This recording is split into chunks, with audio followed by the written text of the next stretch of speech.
Hello, everybody. Welcome into the Sportscast, brought to you by the Outspoken Network. This is your host, Brian. Man, I am so glad to be on with you tonight. It's just me. It's a solo edition here, Tuesday night, getting ready for the first week of the NFL, guys. I'm super stoked to be here and super stoked that this season has started this week. You got college football over the weekend, the last 2 weekends. You got football is back, and my gosh, it doesn't get any better than this. Pumpkin spice right around the corner. It's a good time of the year. Hope you guys have had a fantastic Memorial Day or Labor Day weekend here. If you're just going back to work today, my kids are actually off on Monday and Tuesday. They go back to school tomorrow, and my wife is thinking, thank the Lord Almighty. I did not have off, so it's just nothing new for me. But let's get into some football, guys. This episode, we're going to talk about the storylines headed into the NFL season, and then we're going to go over the games of the week this week, and give you my predictions for the week 1 of the NFL, and go from there. We'll talk a little bit about maybe what's going on in my life at the end of the day. Hope you guys had a great weekend. Let's jump into it. I look at some storylines headed into the season this year, and there's plenty, and then there's always a plethora of storylines. These are the ones I wanted to talk about. I think number one is the rookie head class of quarterbacks headed into the NFL this season. I think this class, this draft class, these quarterbacks are going to be an interesting to watch. It's a more interesting group than we've seen in a really long time. You got Caleb Williams, Jaden Daniels, Bo Nix, J.J. McCarthy, Penix Jr., Drake May. You got all these quarterbacks coming in, and I think this draft class in itself are going to have, I think, 3 good quarterbacks out of the 5. Now, only time will tell. Obviously, you got Caleb Williams going to draft number 1 all over to the Bears, and I've talked about it before, and I'll talk about it again. Caleb Williams has flashes that his game is going to carry over to the NFL. In the preseason, he had some flash plays that you go, okay, wow, that was a nice play. And if the Bears had a really good offseason if Caleb Williams hits. Do I think the Bears will be great this year? I do not think so. I think the rookie quarterback is going to have to learn some tough lessons. He's going to grow a little bit and progress. But you always had that rookie season where I just don't think he's going to come in and kill it. Some people have him going to the Super Bowl or an NFC Championship game. That's just way too high for me. I think the Bears are 7-9 win team this year. I think they're better than they were last season. But Caleb Williams has got to prove it to us, and I do think he's going to be a decent quarterback. They go out and they get a Dunze. They put players around him. They go out and they get Allen from Los Angeles to come in here and be a veteran wide receiver. And they've got to get this defense back to par. Their defense is pretty young, pretty decent as well. So the Bears have an opportunity if this quarterback, Caleb Williams, is going to be good to kind of turn that franchise around, and maybe they found the guy. I hope not, being a Packers fan myself. I hope Caleb Williams flatlines and bottoms out. My co-host, Craig, tends to think he will. Only time will tell. And anything that happens in the preseason, you got to take it with a grain of salt because you're playing against backups and third strings and stuff like that. But he made some good throws in the preseason. I will give the Chicago Bears that, and we'll see what happens going forward. Jaden Daniels, I think Washington had one of the best drafts in the NFL this year, one of the best off seasons. They get Jaden Daniels, who won the Heisman Trophy, coming out of LSU. He has a strong arm. He's very confident in his throwing abilities, making deep down the field throws in preseason. I like what I saw from him in college. I think that he could be what the Washington Commanders need. They go out and they get Dan Quinn, and they change their head coach. He brings in his buddy to be defensive coordinator. You've got the weapons that are already there in Washington, and now you got a strong, solid quarterback. Now he's got to prove it, right? Nothing's given. He's still got to prove it, but it looks to be a solid pick in the quarterback position. That this team might have found themselves in a really good predicament. You want to see some growth from them this year, and I think Dan Quinn is going to have them playing at a high level. Do I think that they're going to win the division and compete with Dallas and the Eagles this season? I do not. They probably finish third because the Giants are complete trash, and they'll finish number fourth. But the Commanders, I think, are on the right path of this is the future. We made progression this year. Let's continue to build on that. Let's continue to draft for our quarterback we just got. Let's continue to draft for our defensive coach we just hired. So I think their future is looking pretty bright, and with Washington in this pick. Another guy you got to talk about is Bo Nix. Bo Nix is a guy that I've watched in college quite a bit. We saw him grow up. We saw him progress in college football. To where each year I think he got a little bit better than the rest, and he goes to Oregon, has a really good year there in Oregon, and gets drafted by the Denver Broncos, he was rumored to be drafted there, and I'm glad he did go there. I think this is finally the quarterback that Denver needs. They've been looking for a quarterback ever since Peyton Manning, and they've gone through a plethora. And let me tell you what, if Bo Nix does not work out, I'm not sure how long the GM John Elway is still there, but this looks like it's a perfect fit for the coach, perfect fit for Sean Payton. What I saw from preseason from him, he looks to be competent in the backfield and competent making decisions with the football, whether he's running the ball, making decisions, and throwing the ball. Now, this is one guy I'm going to be watching to see how he progresses. Jeff, being a Denver Bronco fan here, another host of the show, will be watching. You want to see growth and him coming out. I said, Jeff, he looks confident back there. They're playing second string and third stringers. So we'll see. But the hopes are high for Denver Broncos and Bo Nix. And it's always been that we just need a quarterback. And the defense has always been pretty good. We're going to find out what this team is made of. And we got to give time for Bo Nix to see if he's going to pan out. But I do think Bo Nix will be a solid quarterback in the NFL.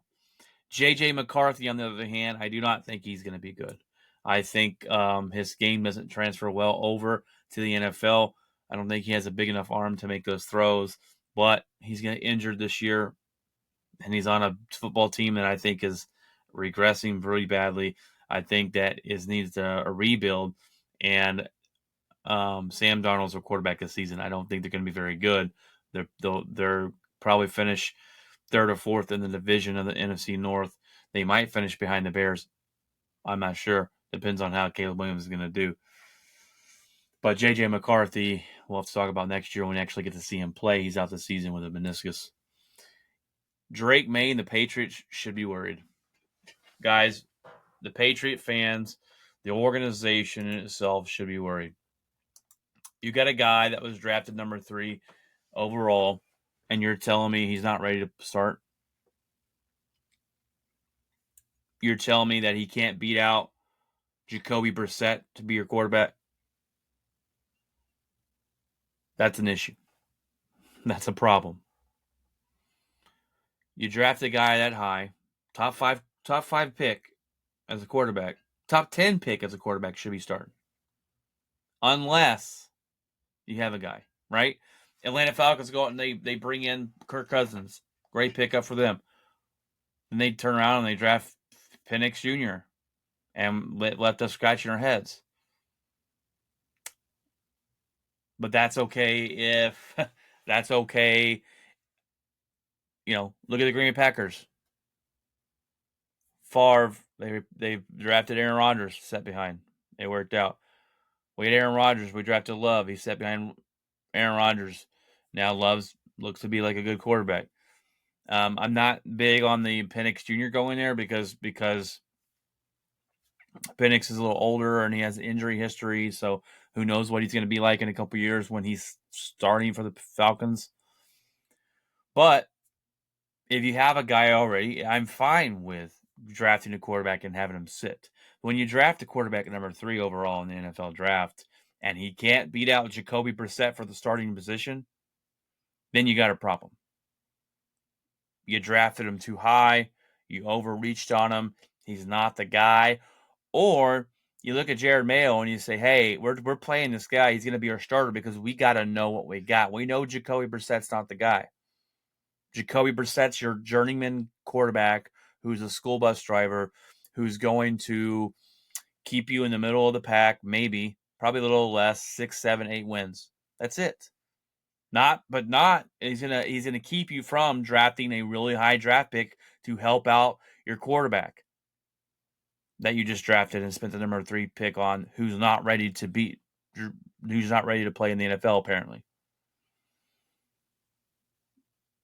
If I'm the owner of the New England Patriots, I'm telling my coach, Drake May is the starter, and we may go through some rough times, but we've got to figure out if this guy's it or not.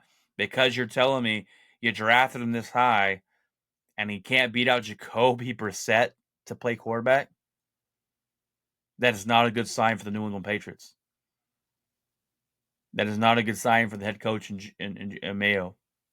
Not a good sign at all. If I'm New England fans, I am worried. When you're drafted that high, you're expected to start, no matter what position it is, but especially at the quarterback position.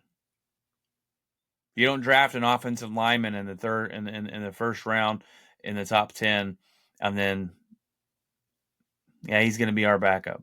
That doesn't happen. He's your starter because you drafted him that high for a reason. Drake May can't beat out Jacoby Brissett.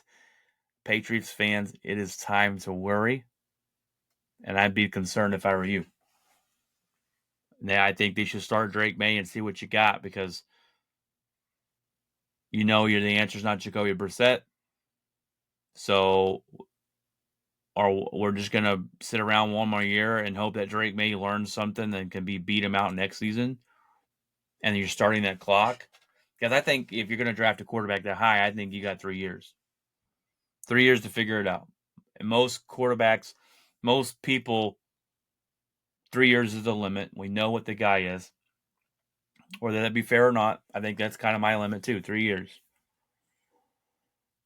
And I'd start that clock this year so you get to understanding if you can see some growth. Yeah, there might be some hard times. There might be some times where you're going to lose a lot of games, and that's okay because you're not a competitor right now. The Patriots aren't going to compete to win nothing. Their division, a championship, nothing. So figure out what you got in your quarterback room. The draft pick you just drafted, number 3, and if he gets hurt, then you got Jared Mayo. But not Jared Mayo, sorry, that's the head coach. You got Jacoby Brissett. If Jacoby Brissett needs to play, it's because Drake May got hurt. I think it's a bad move from Jared Mayo, and I don't like the move at all, and the decision not to play the quarterback you took at number 3, who can't beat out Jacoby Brissett. It's a bad look, in my opinion. Got a bad taste in my mouth if you're a Patriots fan. So that's my number 1 storyline going into the season is the rookie quarterbacks, seeing what they're going to do, seeing where they're going to progress, and seeing if they're going to be able to turn these teams around. Number 2 to me is Joe Burrow and Aaron Rodgers' health. Their team's questions, all their team's answers are if Joe Burrow can stay healthy for the Cincinnati Bengals and if Aaron Rodgers can stay healthy for the New York Jets. Now, Joe Burrow is one of the best quarterbacks in the league when healthy, hands down top 5 quarterback in the NFL. He's had a little bit of injury situations going on since he's joined the NFL, but when healthy, he's an absolute beast. They're odds to win the MVP this year. He's pretty high up there. Some people have him winning it. He's going to be able to. This is a team with Joe Burrow that compete against the Patrick Mahomes in the fight to the championship. I honestly agree with that 100%. Aaron Rodgers. I think Aaron Rodgers, a healthy Aaron Rodgers with this roster that the Jets have, they were my number 6 team in the NFL power rankings with him healthy. Aaron Rodgers still has some left in the tank, can make smart decisions with the football, and still has an arm to make all the throws in the book. They've got to keep him healthy. They've got to protect him. They've got to keep him upright. With him and Burrow, those two teams are dangerous. I think the Jets win their division. I got the Bengals winning their division. My question is who leads their team to a better season? And I'm going to say Joe Burrow because he's the better quarterback. Plain and simple. He's the better quarterback than Aaron Rodgers is at this stage in their career. They've got a really good football team. They've got to get it figured out with their wide receiver and Jamar Chase, who I think they should pay, but that's just me. But both these guys, I think, win their division if they're healthy. My next question is, will Jordan Love or CJ Stroud go through a sophomore slump? This is a question that's been weighing on me heavily because I'm a Green Bay Packers fan, and Jordan Love, the first 6-7 games of the season last year, I did not think he was going to be the quarterback that he is now. The last 8 or 9 games, I thought he was amazing. He actually finished to be the best quarterback. If you take the second half of the season, he was the best quarterback out of pretty much any quarterback in the NFL. He had better numbers down the stretch. I think he found his groove. Time will tell about the sophomore slump. He finally got his contract. Some guys let up during, when they get paid. I don't think he will. I think he's got a good chemistry with the football team, and I don't think he will go through a slump. It could happen though. CJ Stroud had a really good year last year, all year long. Both these quarterbacks, it was strange. They both had to go into the playoff appearance, the first playoff appearance, and they have the same identical numbers. This exact same identical numbers in their first game. They're both good quarterbacks. I think Stroud has probably the better chance of not going through a sophomore slump from what I've seen, as he played a really good 17 games.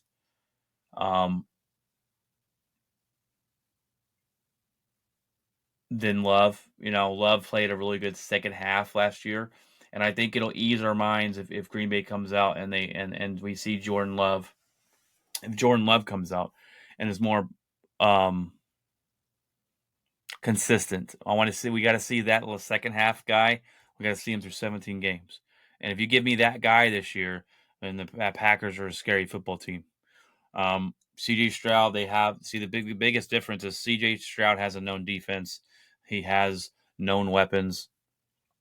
Tank Dell's made himself a name there. They go out and they get Diggs. He's a good weapon still to have, but I mean, like I said last episode, he can be a cancer.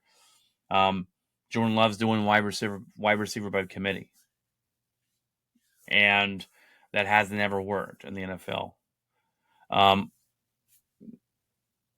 And then in another episode later down the road, I'm going to tell you why I think it's going to work in Green Bay. But that'll be another step, another episode. Another question: we've had a lot of wide receivers get paid this year. We have some wide receivers hold outs and hold ins. CeeDee Lamb with the Cowboys before he got paid, he held out. He finally got paid, and then you look at Jamar Chase, and that is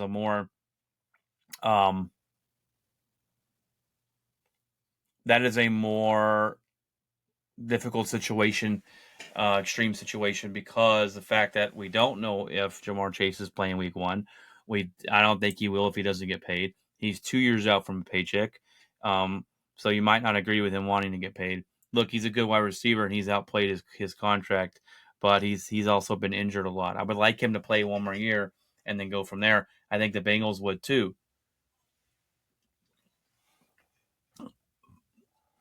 But holding out and are holding in and not really participating in,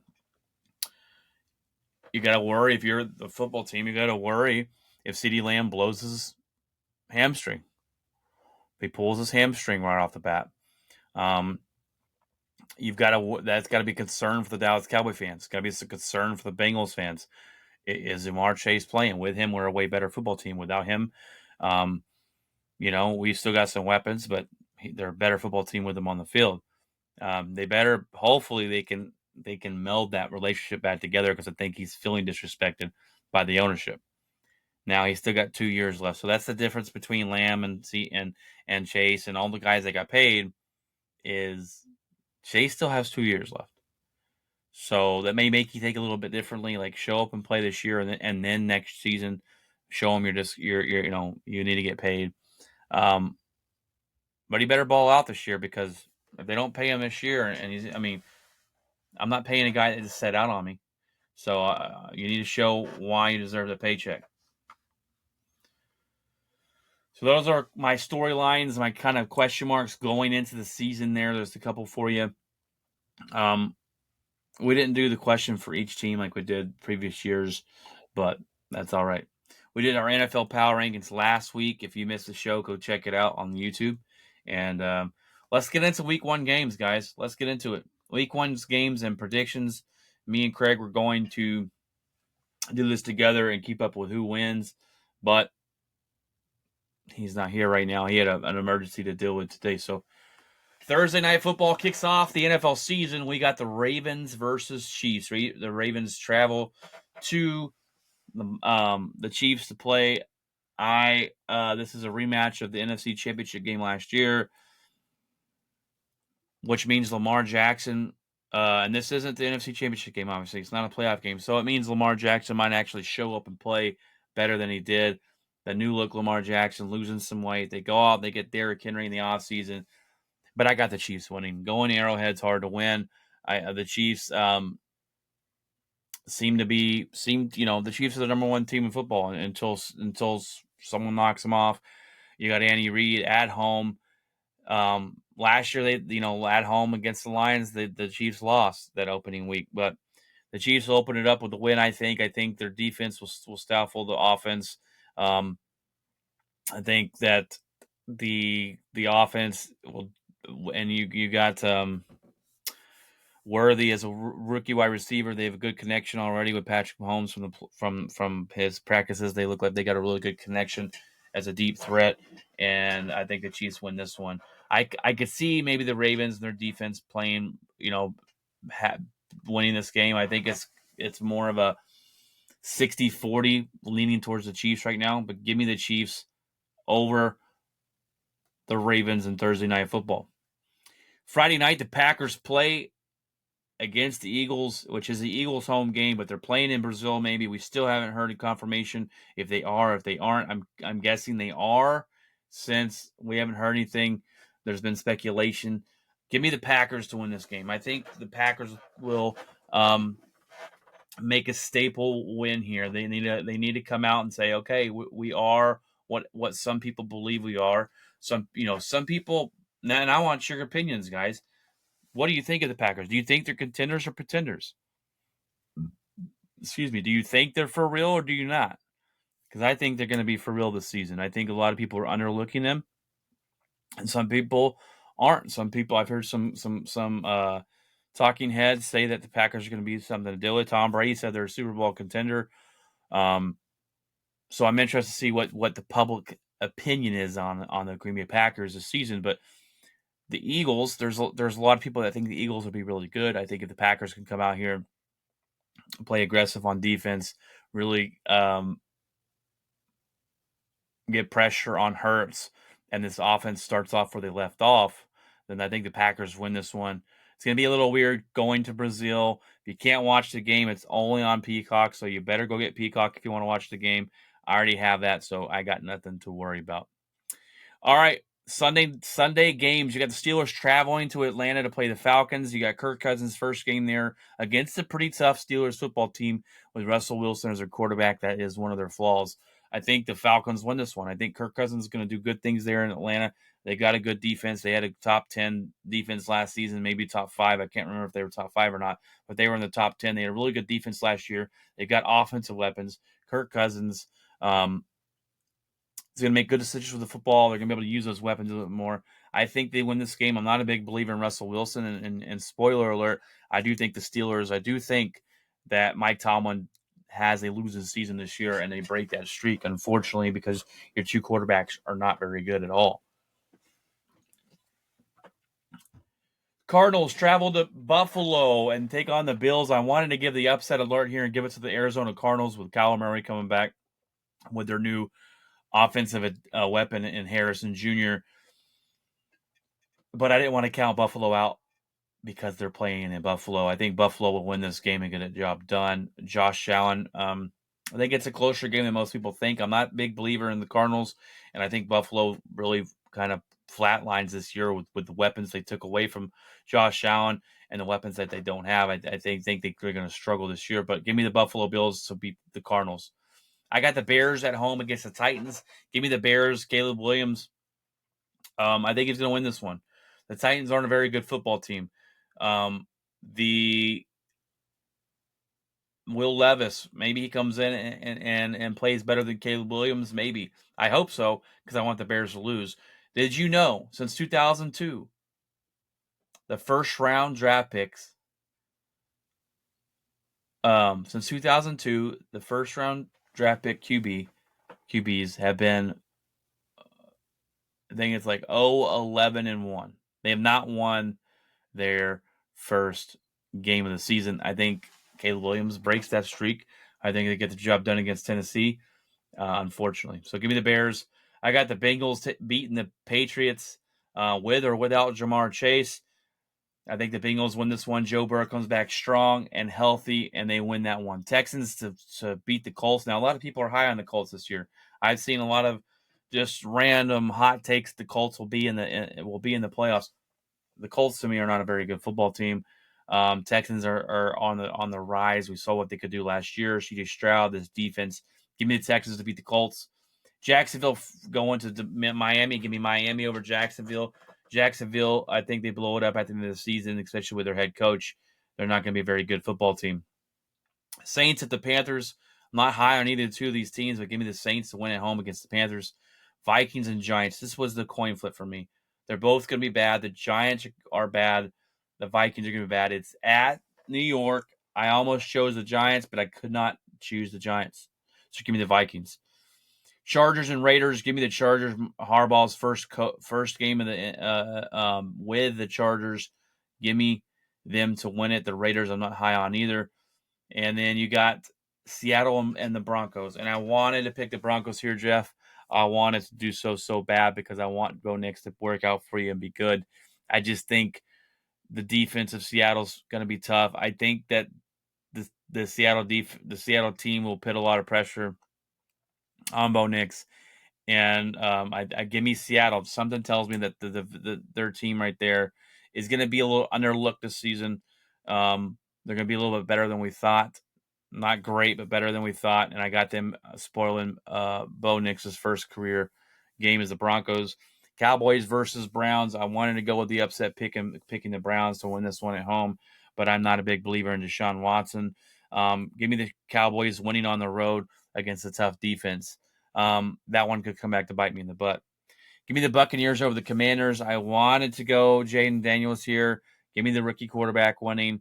But I think the Bucs defense and Baker Mayfield played pretty good last year at home. I think they're going to get the job done. I think the Rams take out the Lions in Detroit. I think the Rams are going to be underlooked this season. They may not be underlooked. Let me rephrase that. They were underlooked last year. They made the playoffs. I think they're going to be a better football team this year, be more consistent on offense. Stafford still got a little bit left in the tank. We'll see. Give me the Rams. I think the Rams win this game. I think this is the one I might lose, but you can give me the Rams. I got Aaron Rodgers and the Jets finally getting over the hump of the 49ers on Monday Night Football. Give me the Jets to win on the road. First game as the 49ers. I just see some struggle. They struggle a little bit. I think the Jets are excited and hyped to play. Give me Aaron Rodgers finally beating the Jets with his Jets opening debut here, because really last year's 4 snaps did not count. I could possibly see the 49ers winning, the Lions winning. I could see how the Browns might win. But those are my picks. And every week I go, who's going to be the spoiler here? Because there's always some spoiler games. The games don't always go how you think they're going to be, and that's why the NFL is so great. How was your Labor Day, guys? How was your Labor Day? Mine was pretty good. I had a good weekend of watching college football. We had I smoked some ribs. We had my brother over. The ribs were fantastic. Good time spending some time with my brother. I went to the Ranger game on Saturday. They walked it off, which was awesome. I love walk offs. I love being there when your team walks it off. It's a great experience. We walked it off 2 nights in a row. Actually, Josh Young in the next game in the bottom of the 10th hit a 3-run shot to send us on our way. But the Rangers season is over and done with, so it doesn't matter. The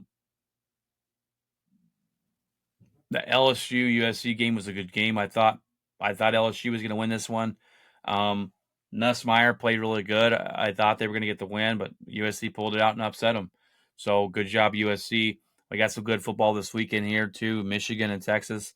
I don't know. I think Texas will win. I think they'll upset Michigan because the offense of Michigan did not look very well this last week. Their defense looked really good, but also they played Fresno State, so it's hard to get that balance as well. Georgia looked outstanding. Clemson looked like a dud again. I don't know. I believe in Clemson. Florida State lost last night to Boston College. 2 unranked losses the first 2 weeks of the season. You're done, son. Your playoff hopes are done. All right, guys. Well, that's the show this evening. It's a little bit shorter because it's only me, which is fine. It's 30 minutes here so far. We got the live show on Saturday. We're gonna start testing out something where we don't go live on Tuesday nights and we go live on Saturdays. So stick around for the shows. Listen to them. Let us have your feedback. If you want to get on here and live comment on Saturday's show when we live stream. If you want to email us, feel free to do so at the outspokensportscast@gmail.com. Feel free to, let me make sure that's the right email, but feel free to email us. Feel free to do what you need to do to get in contact with us. Because I would like some feedback from you guys. I really would. The outspoken sportscast@gmail.com. That is the page, the email. I probably should make a different one since this is a little bit different, but whatever. I digress. All right, guys. God bless. And remember to keep it outspoken.